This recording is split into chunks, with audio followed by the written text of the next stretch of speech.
The first person who reminds us to record should get like an extra point on the quiz every week. You know what, Jared? I will give you a game from my last Humble Bundle. How's that? For Yay. board. Sounds good. I wasn't expecting that. Why not? Let's see. Thank you. Because I would have totally forgotten. My head was on dinner I just threw in the oven. Purchases. Let's pull up. I don't know. Let's see what's in February that I haven't taken yet.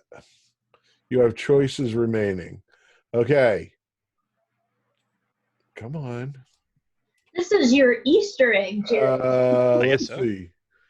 You can have Cryofall, Shenzhen IO, The Hex, Warstone TD, or Underhero. Oh, not Underhero. Sorry, I already took that one or gave it to somebody. I don't recognize any of those names. I will roll a D4 and gift you actually I rolled a 16 on a D20, which is the fourth one, which is Warstone TD. Yay! Warstone TD! Gift to friend. Send an email. Jared, let's find Jared's email. New email. See, Jared. If you want, I can run through finding his email. Jared Hayes? Nope. Thompson. Jared Thompson. J.S. Thompson at WPI. Yep. S. Thompson at WPI.edu. Send email. There you go. You have been gifted a game. Congratulations. I don't know if it's good. I don't know if it's bad. It is random. Let's see. What else do I have? I have lots of them. I have 7 choices remaining from December. I could have sent you. Man, I should make some choices. Jeez Louise. I could have Blasphemous or Ancestors Legacy. Anyway, too much fun. I have lots of games sitting around from Humble Bundle. Okay. So, getting back, there are 4 people who do not have groups. Let's see if any of them are here right now. I like to think. Nope.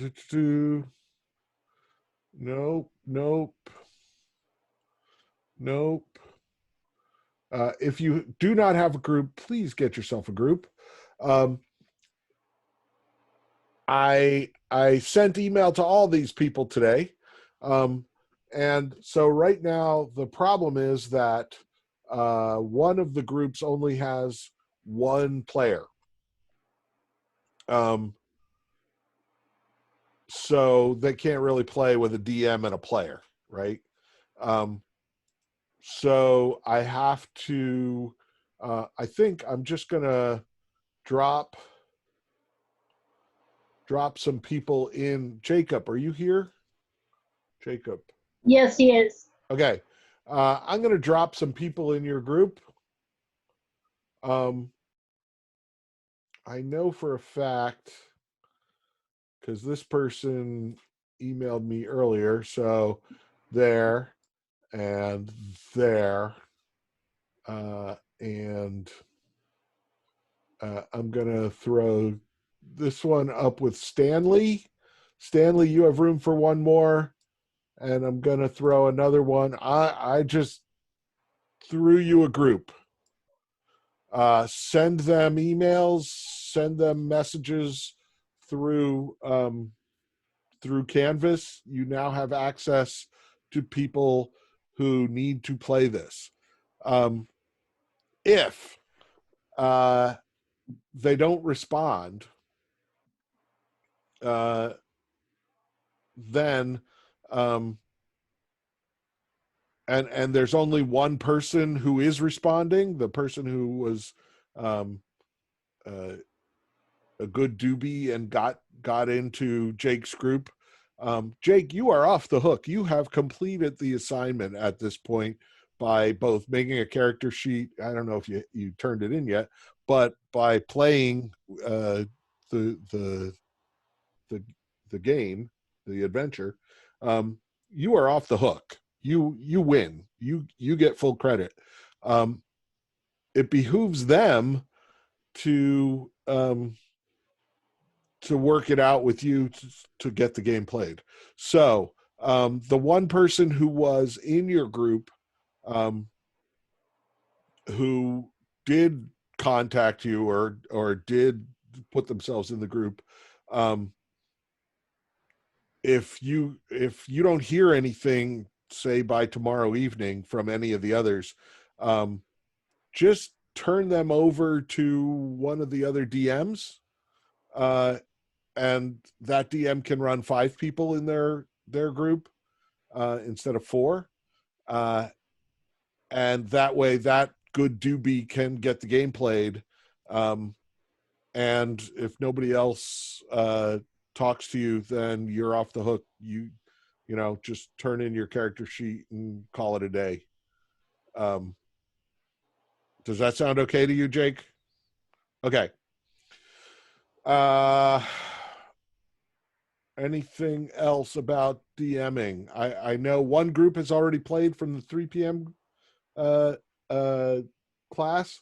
DMs, please, when you have played, send me an email with the names of everyone in your group and tell me these people played, and none of them were jerks. Okay? That's all I ask. 20 seconds of your life to shoot me an email, so that I can give them credit. Because if I don't get an email from you, then I don't know that they've played. And I want to give them credit. So once you've played, tell your DM to send that email so you guys can all get credit. Okay? Okay. That's it on D&D. Also, there seemed to be some question. People were expecting me to send out the PDF. It's only $4. Give the poor person who wrote it, however much, their $1 or $2 that they get for having written it. So you should have bought it. There should be everything you need to run the game is in that PDF, aside from spell stuff, which is on the SRD, and have fun, make it up. We'll see how it goes. Okay, so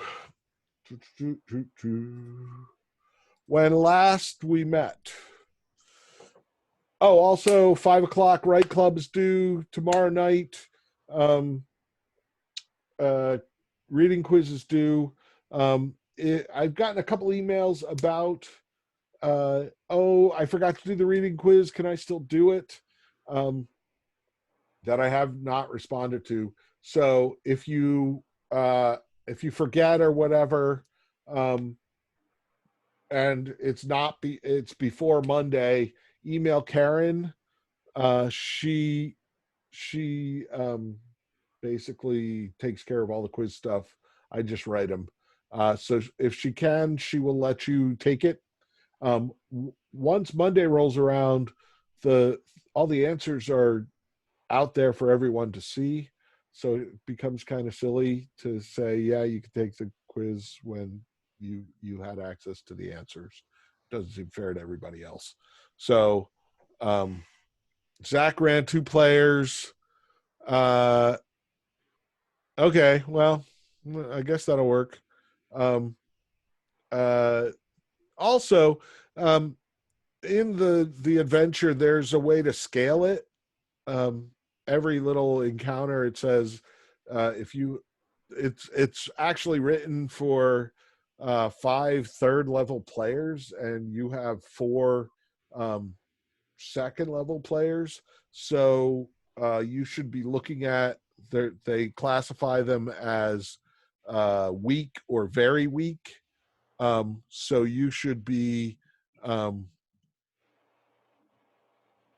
if it's due at 11:50, whatever Canvas says, I forget. Sometimes I make them 11:59. Sometimes I make them 5 p.m. If it's due at 11:59, do it by then. I'm not going to change it. So if you have fewer people, go down to the very weak classification on the encounters, which is basically cutting some of the monsters from it so that there are fewer monsters so everybody doesn't die. Okay? Okay. So when last we met, we were talking about Jason Rorher. I told you about his religion,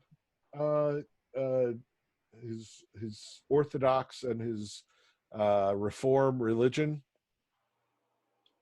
So that's the kind of game that Jason Rorher makes. I want to show you one other thing. Jason Rorher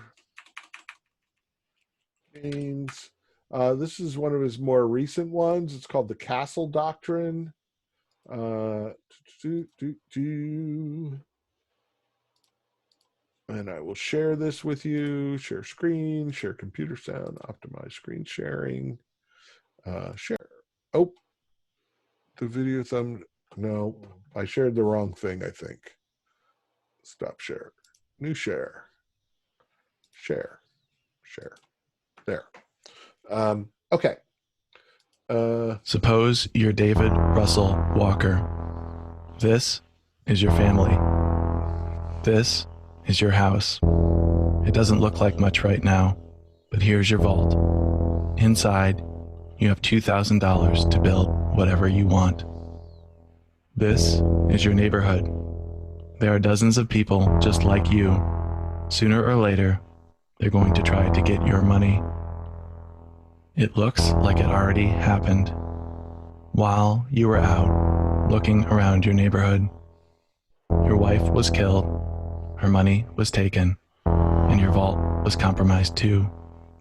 You watched the security tape to see who did it.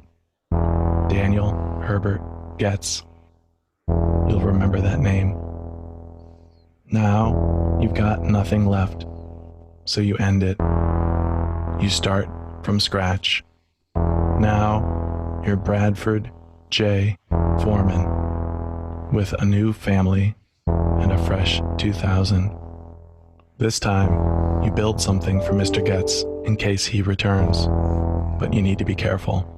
You can't completely block your family in. They need an obstacle-free path to the exit. Also, your security can't be so good that it keeps you out.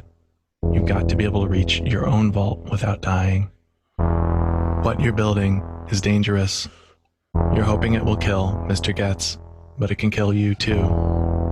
When you die in this game, you lose everything and start over.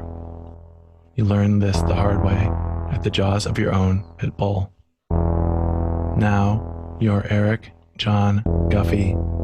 You build a better house this time. You test your traps carefully with indicator lights and chihuahuas in place of trapdoors and pit bulls. Finally, you get it all working without killing yourself. You spend some of the leftover money on robbery tools. You risk your own life breaking into other people's houses, hoping to build up your funds. This is the Castle Doctrine, a new, massively multiplayer game. It's brutal, sad, hilarious, and tense. One moment, you'll be filled with the thrill of triumph, and the next, despair. Nothing is random. Every outcome in this world is the result of choices made by its players. This game gives you an enormous amount of freedom and power. What you do with it is up to you.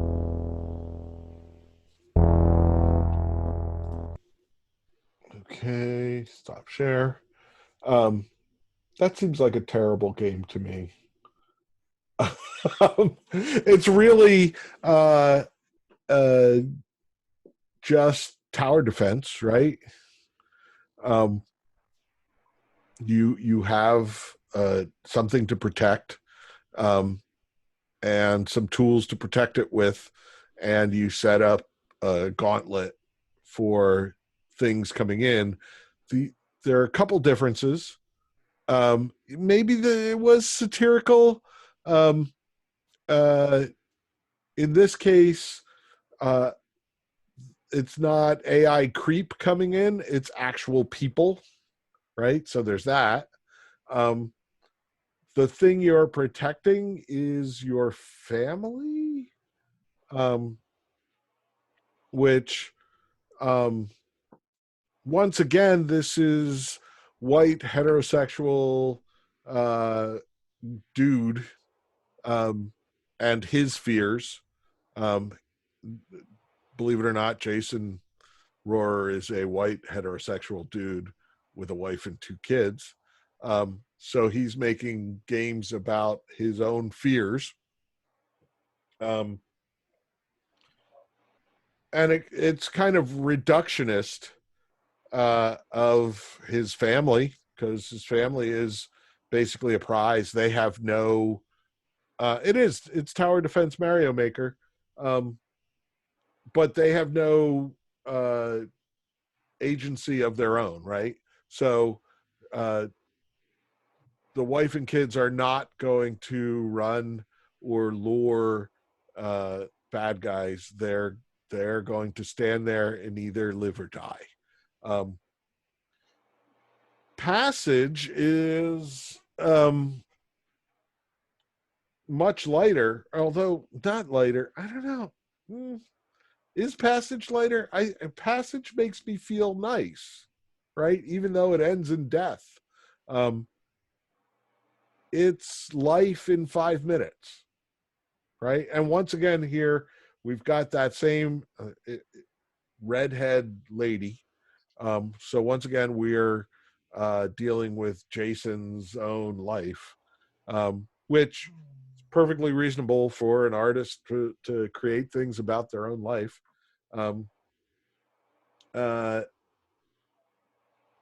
It's a little weird in that having a partner actually makes things harder, right? You can't get to the same places you could alone, which frankly is not my experience. I think having a partner makes life much easier, but I'm not Jason Rorher. Maybe it makes it harder for him, which makes me question his relationship skills, I guess. Imagine being his wife and being like, do you see me that way, that I'm making your life harder? That would be kind of a bummer. It always ends in death. On the whole, think about this. There are points, but do the points matter? There's no record of the points. As soon as you finish the game, there's a wipe and it says passage, and the points are gone. You choose if you want points, right? Are you going to get points from opening chests? You get more points from opening star chests, but you get more points when you travel with the lady. Griffin says he had a playthrough where he just stood still. Yep. You get points for traveling. You get more points per unit traveled with the lady. but it's harder to travel with the lady, which again seems a little weird.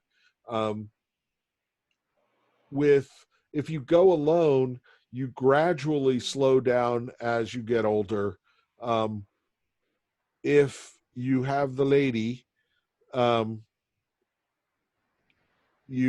once she dies, you get really slow all at once. So it may be possible to cover more ground with the lady just because your speed stays up. But who says that's the goal? Are you there to cover ground? Are you there to get chests? Maybe you just want to see as many backgrounds as you can. Well, that's covering ground. Maybe you want to see how far down you can go. I tried that once, and the blocks blocked me horribly. I couldn't get very far down at all. Here's the thing. It tells a story, right? Every single time. It tells a couple of simple stories. The story of a man who falls in love and travels together through their life with a companion. The story of a man who tries to get as much treasure as they possibly can. The story of a man who tries to get further than anyone else. All of these are stories. There is no writing. There are essentially events, and they are procedurally generated. So the blocks are procedurally generated. They're different every time. I thought it was taking inspiration from the phrase, if you want to go fast, go alone. If you want to go far, go together. Yeah, maybe. I don't think you can go further with the lady just because you're wider and it blocks, but you could be right. He gets these stories out of very simple building blocks and procedural generation, right? But there is no writing per se. There's no dialogue.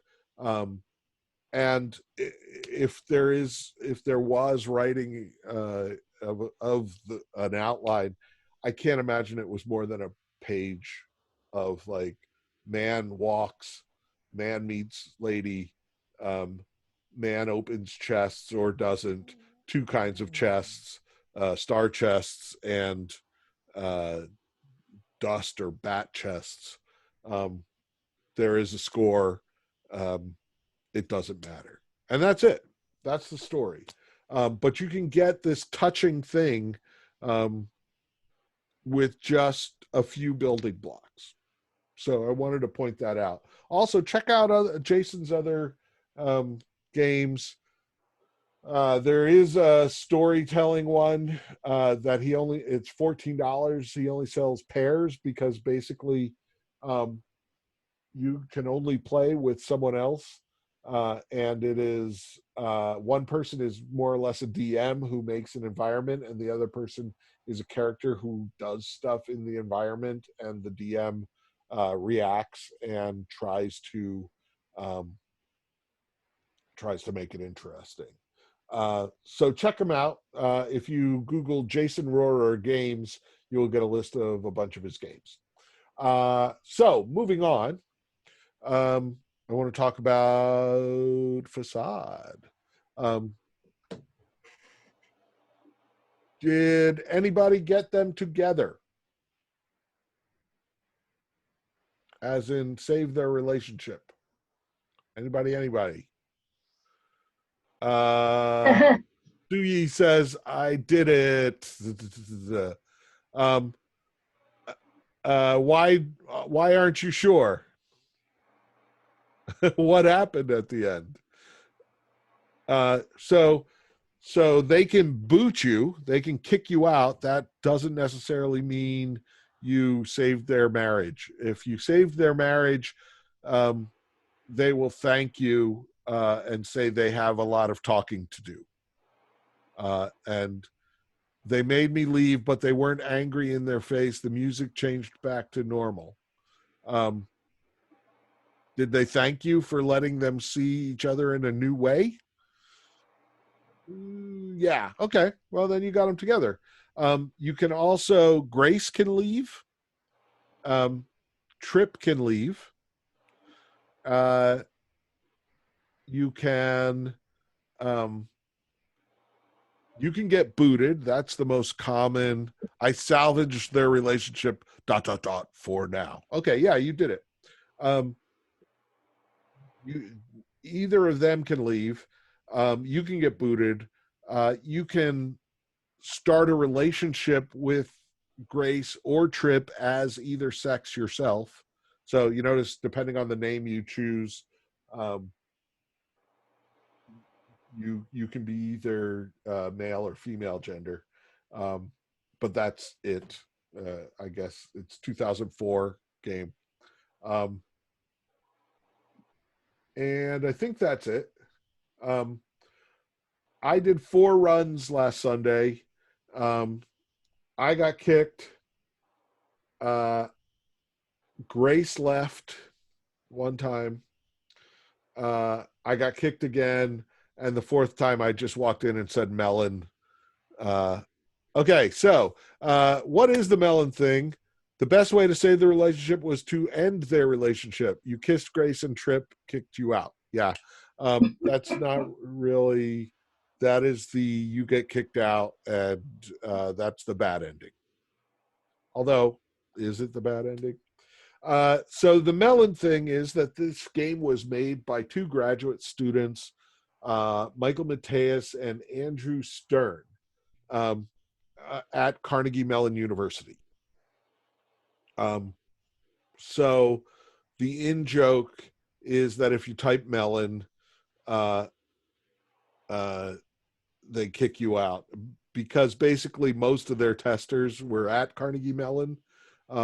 So if you said, what do you think of Carnegie Mellon, they would kick you right out. If you swear a lot, I think you can get away with 1 or 2, but if you just start dropping the F-bomb left and right, they will kick you out. If you are nonsensical, if you just start typing "I shoot you" over and over, they will kick you out. So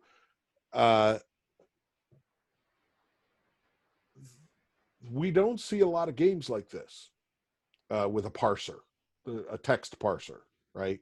Where you type whatever you want to type. It's actually kind of interesting. There are 3 different axes of interaction with the game. There's the text parser, there's walking around the room, and one of the things it does is it assumes that you are talking to the person you are nearest to.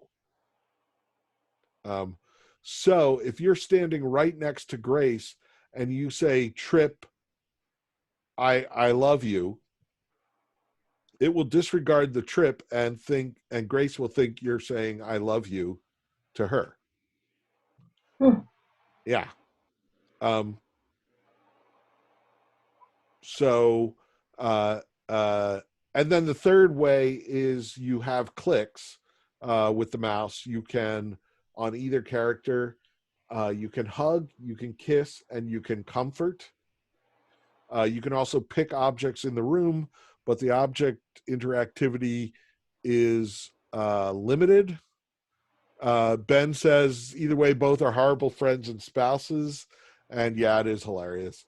There are a lot of, it's interesting because I keep seeing pictures of the 2 of them on Twitter lately as jokes about being isolated, which I posted one to the Discord. You should now understand this joke if you didn't before. So text parsers are hard, which is why we don't see them. Back in in the early days of computer games, one of the very first game companies was a company named Infocom, um, where a young Brian Moriarty got his first job in games, and made text adventures. And those text adventures had a parser, and you could type whatever you wanted, but the majority of things that you typed got a "I don't understand that," right? Or some variation of that. So the interaction was limited, and a lot of the time, yeah, didn't you know Brian Moriarty made text adventures? Um, he's most famous for a text adventure called Trinity, where you are trying to stop the Trinity nuclear test because you have traveled back in time, and um, everything you do seems to screw things up worse. Try it. You can find them. Yeah, ask him about it. Go ahead, Jared. Um, he'll tell you all about it. He might even give you a copy of Trinity, or show you where to get it. So you feel seen whenever you type something that elicits a response in those early text adventures, right? It's like light the candle, and it suddenly says, there's light all around you.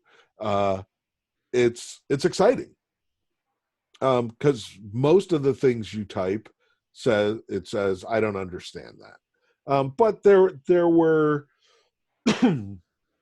there was a language to it. So there was always go north, south, east, or west.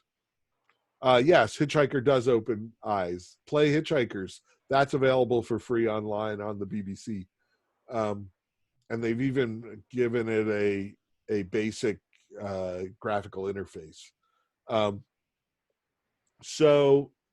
that was written by a guy named Steve Moretsky, who's been around forever, and used to be here in Boston, and came out to WPI a number of times to talk and do things,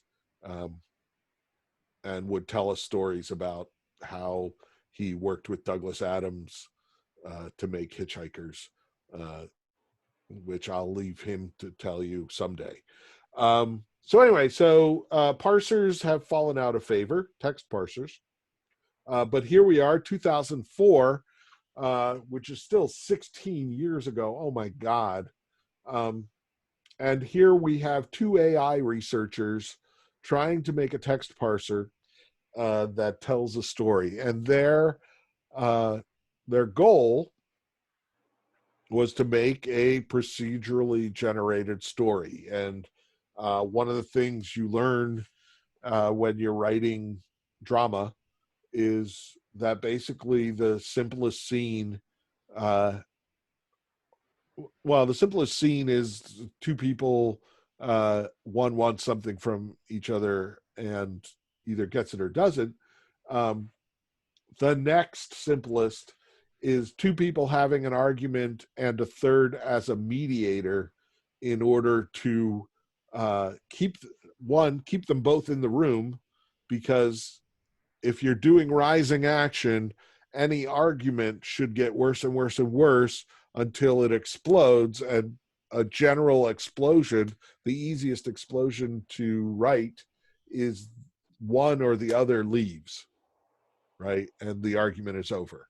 So that third person, that third character you always add, is there as the diplomat to keep the other two characters in the room and talking. And whenever things get bad, that third person should step in and try to bring the excitement level down, right?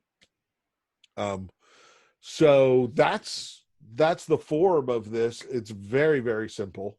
And even so, it doesn't always work, right?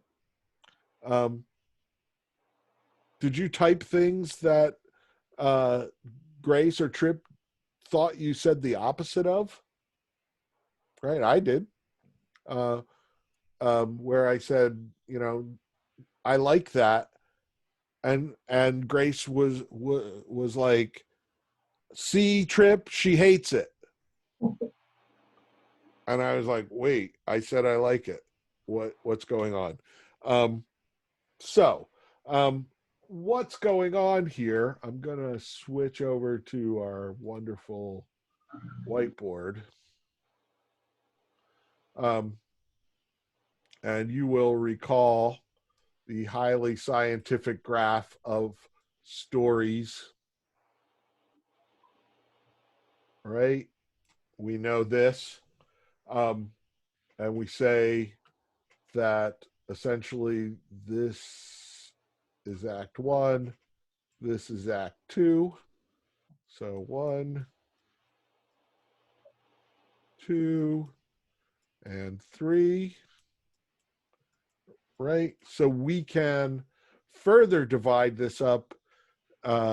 In any drama, we can divide it into scenes, right?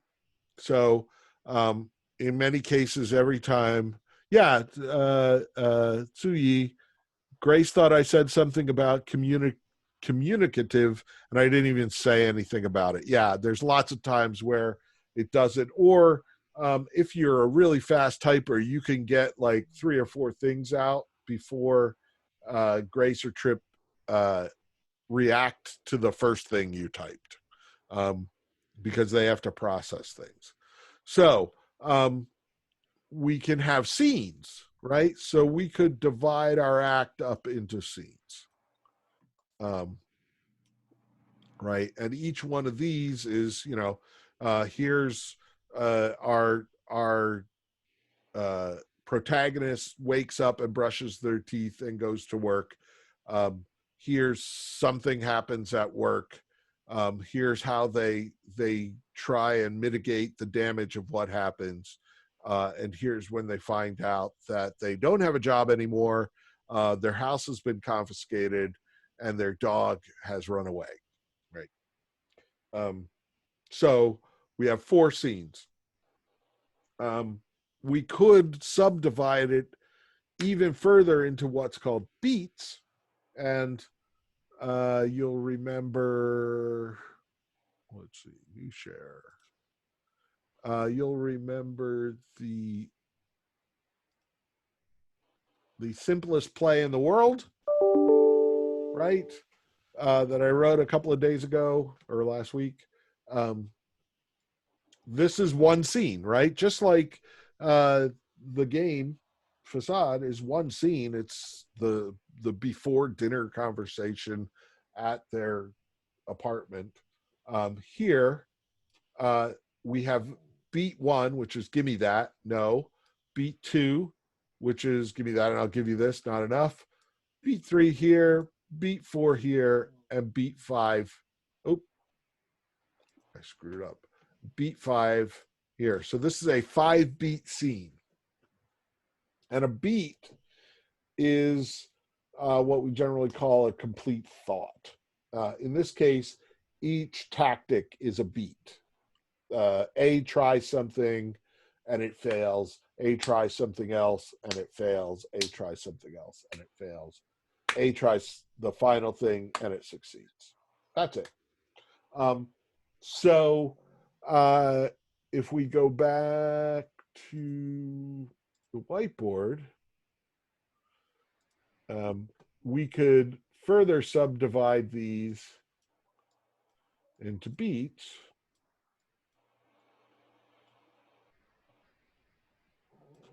I know my drawing with freehand mousing is excellent.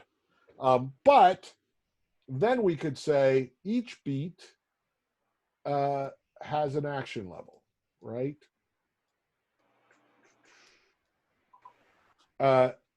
And we can give each one of these a value. We could say 1, 2, 3, 4, up to whatever this is, which is, let's say 20. I don't know if that's true. I'm just making that up.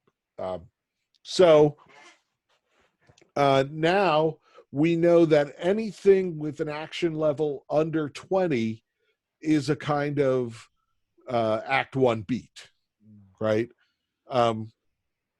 So we can kind of mix and match. We can say we're going to, instead of having 4 scenes in Act 1, we're only going to have 2 scenes in Act 1, and we can choose from any of the beats in these 4 scenes and mix and match, so that every time we do it, we get something different, right?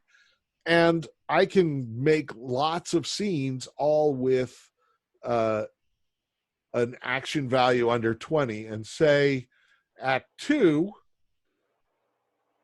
we've got an action value under 60, and Act 3, we've got an action value under 80, right? So now I've got a rough idea of what kind of action values go before others, and within those acts I can mix and match. So for instance, the first time I played, Grace wanted to talk about her interior decorating in Act 1. The second time I played, it was all about what kind of drink Trip you were going to take from Trip. And the third time I played, we were in the middle of, I think, Act 1, and the phone rang, and it was from Trip's parents, and he didn't want us to answer it, and they started talking on the machine, and I picked up the phone, and I was trying to get one of them to take the phone, and so each time we got different things, right? That's because they've got a big bucket full of Act 1 events, and they're procedurally just saying, okay, pull this, and probably, I'm not sure, but probably they have links between them. So if I get this one, I'm going to get these, but they might be interspersed with these, right? So I can have 2 kind of subplots going on at the same time, and they'll make sense. Like the order, I'm never going to get the argument about Trip's parents before they call. They have to call first, and then I get the argument about Trip's parents. So this was 2004. This was 16 years ago, and they're trying to create a procedurally generated story. Please move the window away from the shared. What?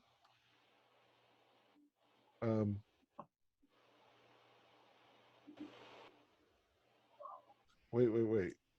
Oh, no, I can't. Select. Can I? No. I'm going to stop the share anyway. I don't know what happened there. I got some message that said, please move the window away from the share. I don't know if that was one of you or something out of Zoom. It was an experiment in procedurally generating story with AI techniques by 2 very smart AI researchers at Carnegie Mellon.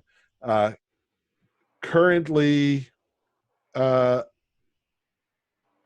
didn't. Thank you, Karen. Before I go, and Michael Mateus is currently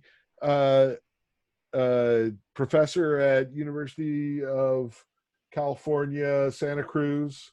If you're looking for grad schools and interested in AI and storytelling, he's still doing this sort of thing. He was doing another one where he did this very kind of, he was collecting story beats. So basically every time somebody wrote a story, he would say, can you divide that up into beats and give each one a numerical action level, and then he'd throw it in a bucket and start generating stories with it. And my question to him was, are the stories any good? And he just kind of went, and shrugged. So as a writer, I like to think, 1,000 bowls of oatmeal, exactly. As a writer, I like to think that it takes an author making choices in order to make a story good, instead of just his idea is that if he gets enough story beats in the bucket, and enough people, enough tries, tests, run-throughs of procedurally pulling out of the bucket, he will eventually get a good story. And that's the million monkeys typing at a million typewriters for infinity eventually produce Shakespeare, right? But you don't have infinity. Okay, so one other thing before we go. In the Discord DMs, I forgot to say this. Thank you, Karen. The Roll20 audio and visual can get flaky. So I have made voice channels in the Discord for the class, so that if you need a place to hang out to play online, there is a Discord channel where your group can talk, right? So when we played on Monday night, my group, we were probably 3 hours in, and Discord and Roll20 just got really flaky, and we kept having to refresh it. And it was terrible suddenly, and we didn't know why. So I sent a link and said, let's all go to the Discord, and we all got on there and muted our Roll20 stuff and heard each other fine. Discord is rock solid. I haven't put any special permissions on these. I haven't sent any invites. Anybody can jump into any group. I just figure people won't be jerks and won't go in groups that they're not part of. So you can go into the voice channels on the Discord and talk to each other for D&D if you need to. It's there. Other than that, it is 4:50. Tomorrow we'll get back to the Glassner and talk about authorial contracts and the rest. Yeah, Griffin says they had to switch to Discord right away. I figure, sorry I didn't set it up early. I just thought about it today. So I assume you you used the general Discord channel, would have been fine. Okay, so play D&D. Get the Glassner read if you haven't already. Write Club is due tonight. Tomorrow the quiz is due, and the character sheet screenshot. Okay? See you tomorrow at 4. Adios. I'm going to stop.